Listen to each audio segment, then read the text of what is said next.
Les saluda el pastor Alfonso Gaitán, director nacional de Escuela Dominical de las Asambleas de Dios en Guatemala. Es grato para mí saludarlo nuevamente deseando bendición para sus vidas.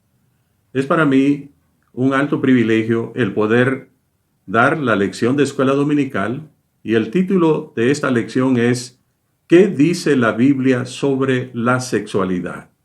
Una vez más, ¿qué dice la Biblia sobre la sexualidad?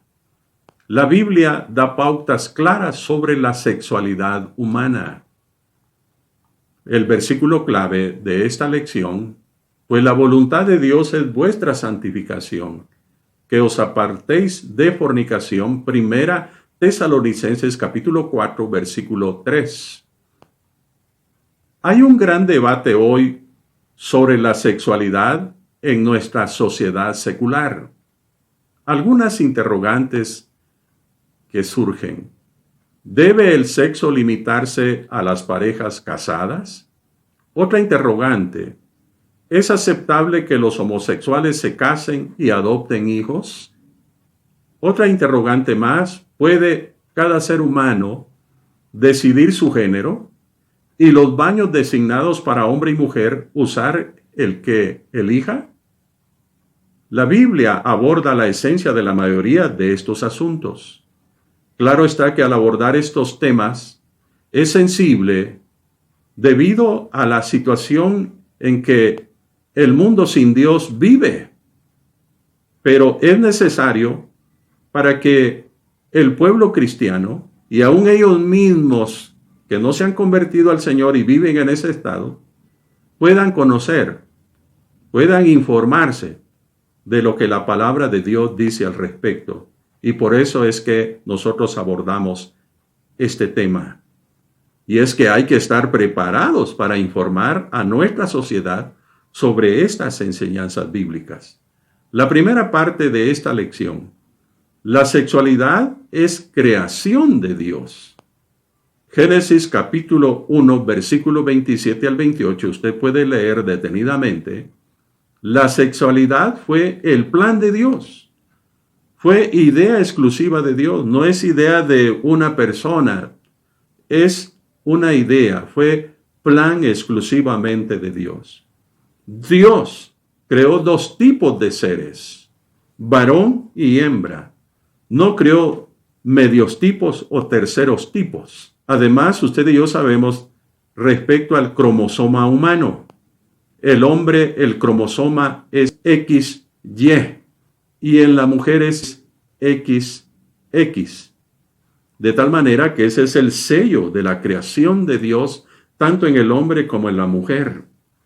El que cambia de sexo está violando lo que Dios estableció, porque aunque se cambie de sexo, no solo oponiéndose al plan de Dios, contraviniendo al plan de Dios, sino que Dios no se equivoca. El sello del cromosoma, tanto para el hombre como la mujer, delante de Dios, no va a cambiar.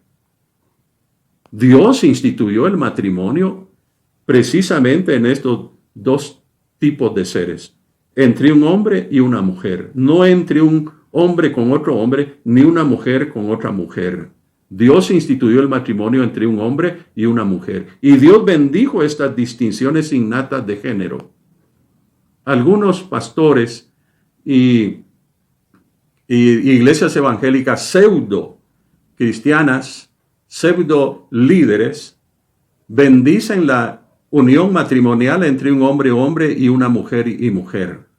Pero Dios no bendice ese matrimonio de esa manera. Dios nada más bendice el matrimonio entre un hombre y una mujer. La Biblia dice, y los bendijo Dios. Dios bendijo estas distinciones innatas de género. La sexualidad está diseñada para el matrimonio.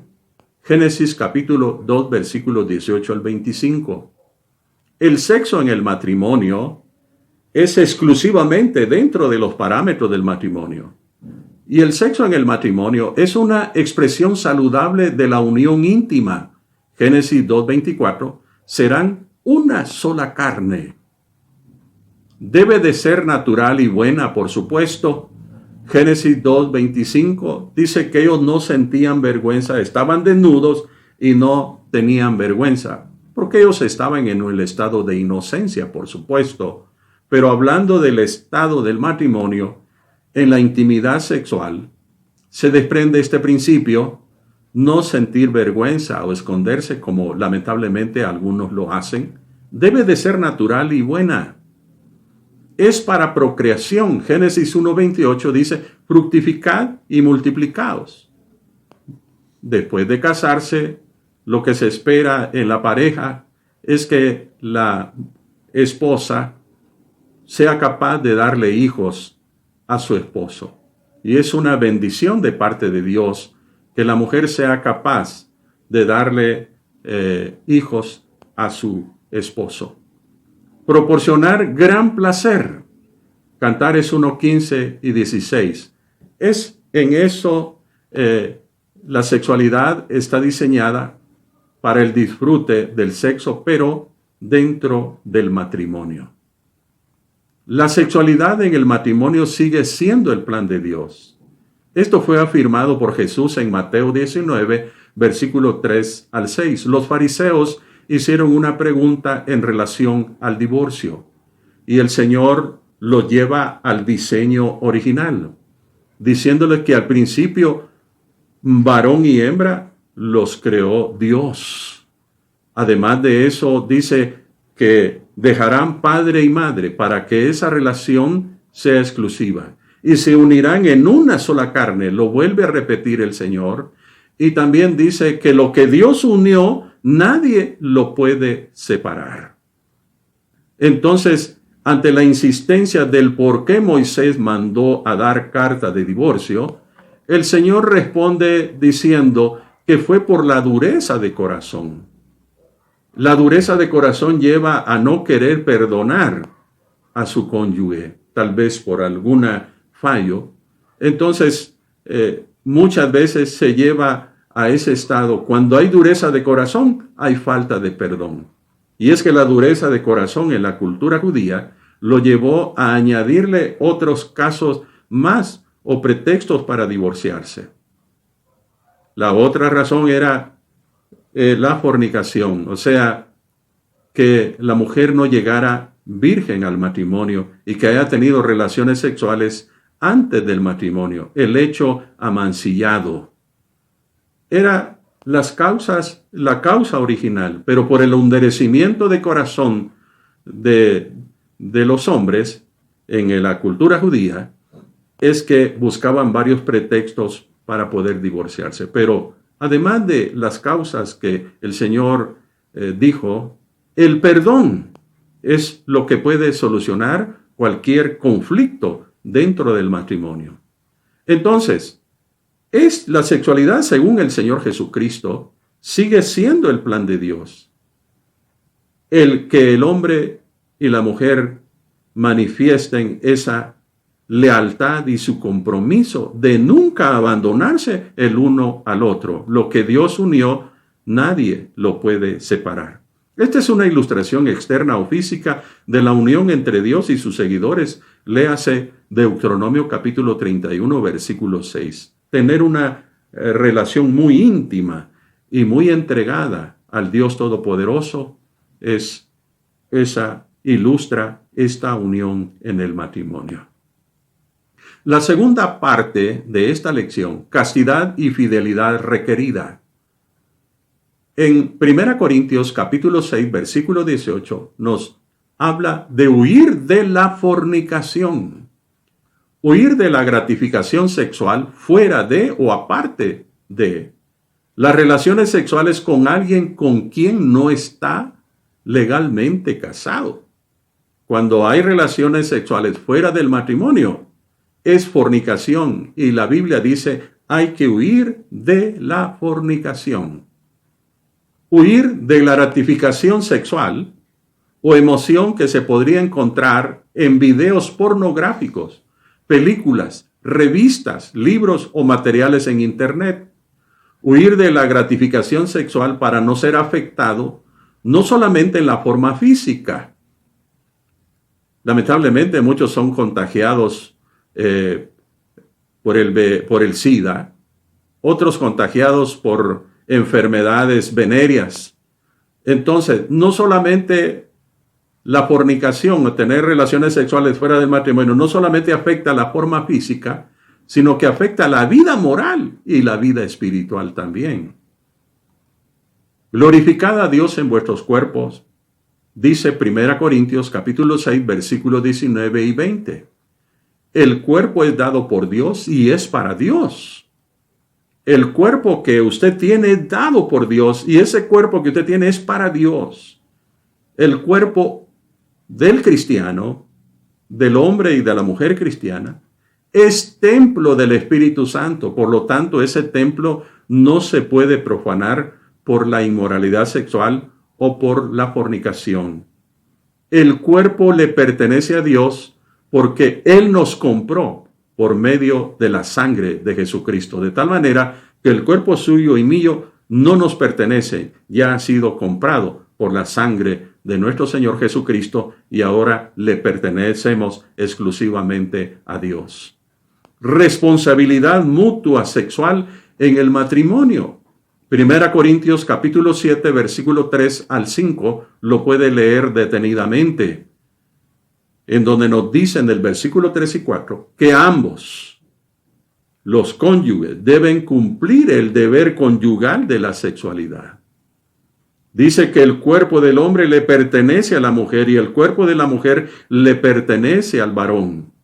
De tal manera que es una pertenencia mutua y el deber conyugal de la sexualidad, los dos deben de estar dispuestos a cumplirlo y no negarse, como lamentablemente a muchos lo hacen. Ambos deberían de estar de acuerdo en la abstinencia sexual temporal. El apóstol Pablo en 1 Corintios 7, 5 se enfoca a la abstinencia sexual temporal para buscar a Dios.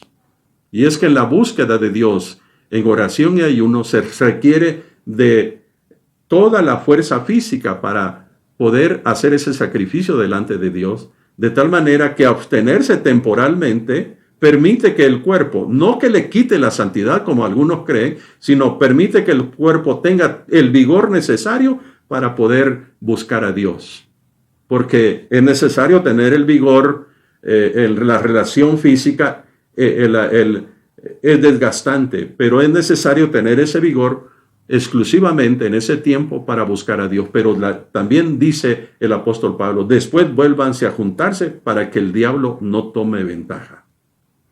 Si hay una abstinencia, el diablo puede tomar ventaja.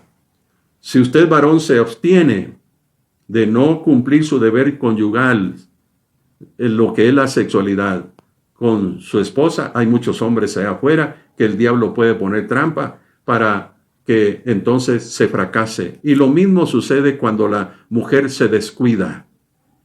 Claro que hay otras abstinencias que hay que tomar en cuenta. El ciclo menstrual, las dolencias propias y las etapas propias del hombre y la mujer. En la mujer la menopausia, en el hombre la andropausia, que es la disminución del deseo sexual. Sin embargo, es una etapa que se tiene que superar y otras cosas más, pero siempre tienen que haber mutuo acuerdo para que el diablo no tome ventaja y destruya el matrimonio. Santificación, 1 Tesalonicenses capítulo 4, versículo 3 al 8. 3 conceptos claros en el versículo 3 al 6. La Biblia dice que os apartéis de fornicación, que sepáis tener a tu mujer en santidad y honor.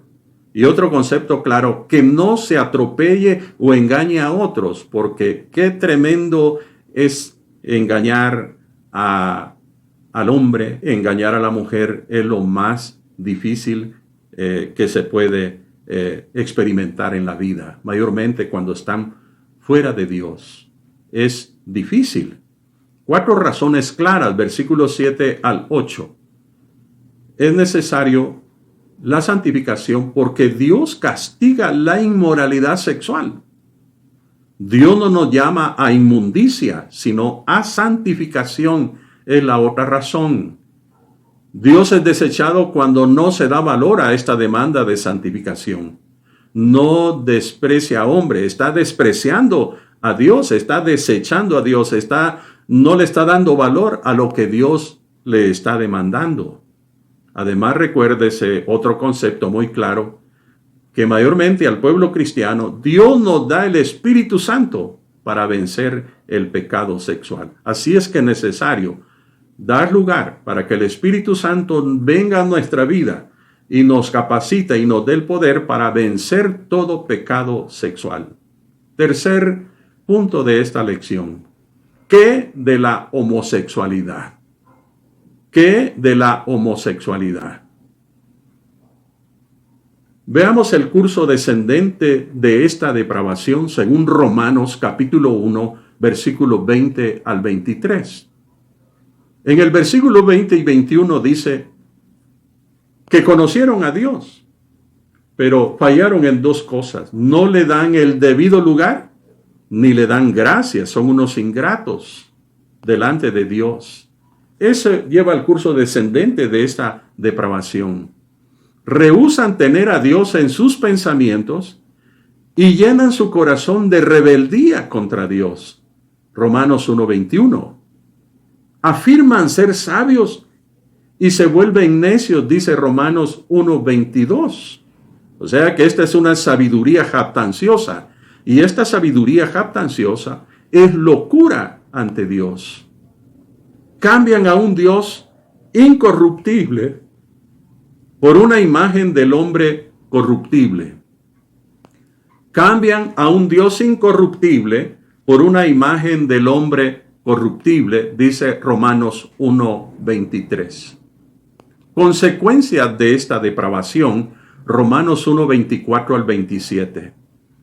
Como ellos rechazaron a Dios y no quisieron tomar en cuenta a Dios, Dios los entregó al placer sexual pecaminoso que degrada el cuerpo, según Romanos 1:24. Dios los entregó a las vergonzosas pasiones homosexuales o lesbianas, Romanos 1:26 al 27. Dios los entregó a una mente depravada, Romanos 1:28. Y es que la verdadera causa de esa depravación es cuando la persona no quiere tomar en cuenta a Dios, desecha a Dios y se vuelve un rebelde. Como no quieren tomar en cuenta a Dios, entonces Dios los entrega a esa depravación. Esas son las consecuencias que sufren las personas. Pero entonces, ¿cuál es el mensaje bíblico para los que practican la homosexualidad? En 1 Timoteo capítulo 1, versículo 8 al 11, nos dice que la homosexualidad es un pecado grave. Y la homosexualidad está en la categoría del que asesina a sus padres, de quien es sexualmente inmoral, del mentiroso y del que jura falsamente, el perjuro. Que los que practican, dice, la homosexualidad, no heredan el reino de Dios, dice 1 Corintios capítulo 6, versículos 9 y 10. Léalo detenidamente. También nos dice 1 Corintios 6, 11, que los que se enredaron en la homosexualidad y toda clase de pecado que nos dice 1 Corintios 6, 9 al 10, ahora son libres porque han sido redimidos por Jesucristo. 1 Corintios 6, 11 dice, y esto erais algunos, pero ahora habéis sido redimidos, habéis sido justificados y habéis sido santificados. Muchos pueden testificar de la vida depravada que se vivía antes, pero pueden testificar cómo Jesucristo cambió su vida y ahora su cuerpo no está destinado a la inmundicia, sino a la santidad y a la entrega de Dios y al servicio del Dios Todopoderoso. Ya no al servicio del pecado, sino sus miembros al servicio del Dios Todopoderoso. ¿Qué podemos decir entonces el mensaje bíblico para los que practican la homosexualidad? Que hay esperanza para ellos en Cristo Jesús. Es el único que los puede cambiar, puede obrar una transformación gloriosa en la vida de cada uno. Discipulado y ministerio en acción. La sexualidad entonces es un regalo de Dios y Él especificó cómo se debe usar. Mantenga una norma de lo que es correcto para usar este regalo. No se abra a la tentación sexual con sus propias maneras de entretenimiento y otras actividades. Revise su entretenimiento y sus actividades y no abra la puerta para caer en la tentación sexual. Ore y muestre el amor de Dios a los que están involucrados en el pecado sexual. Por ellos también murió Jesucristo. Murió por los borrachos, por los drogadictos, murió por todos aquellos que lamentablemente han caído en lo más bajo de la depravación, en el lesbianismo, el homosexualismo. Por ellos murió Jesucristo también, y es necesario predicarles el evangelio para que ellos entonces entreguen su vida al Señor y su vida cambie y vuelva a la misma naturaleza original con que Dios creó al hombre y a la mujer. Termino diciendo entonces que la sexualidad es un don de Dios, un regalo divino para disfrutarlo exclusivamente dentro del matrimonio. Que Dios los bendiga y espero que esta lección sea de bendición para cada uno. Y si alguno quiere entregar su vida al Señor, en este momento oro por usted. Padre Celestial, gracias por tu palabra. Y espero que sea de bendición para la vida de aquellos que escuchan, de tu pueblo, Señor, que necesitan de esta orientación, de esta enseñanza bíblica para poder informar a la sociedad de lo delicado de vivir una vida sexual fuera de la voluntad de Dios. Yo te pido que bendigas y orientes a tu pueblo y aquellos que han caído en error puedan reconciliarse contigo y comenzar a hacer la voluntad. Pero mira a aquellas personas que han caído en una depravación, en un pozo profundo, que no quieren tomarte en cuenta a ti. Alcánzalos por tu misericordia y sálvalos y cámbialos, porque solamente tú tienes el poder para poder ayudarlos y cambiarlos de una manera muy especial. Transformar su vida, cambiar su vida, obrar de una manera muy especial. Te pido por tu pueblo también que está pasando por esta situación todavía de pandemia, que sea usted que fortalezca a aquellos que han perdido un ser querido y obre de una manera muy especial en aquellos que están enfermos por esta enfermedad o por otras enfermedades. Extiende tu mano ahí y obra de una manera muy especial, mi Dios amado, en el nombre de Jesús, por tu misericordia, por tu bondad, por tu amor.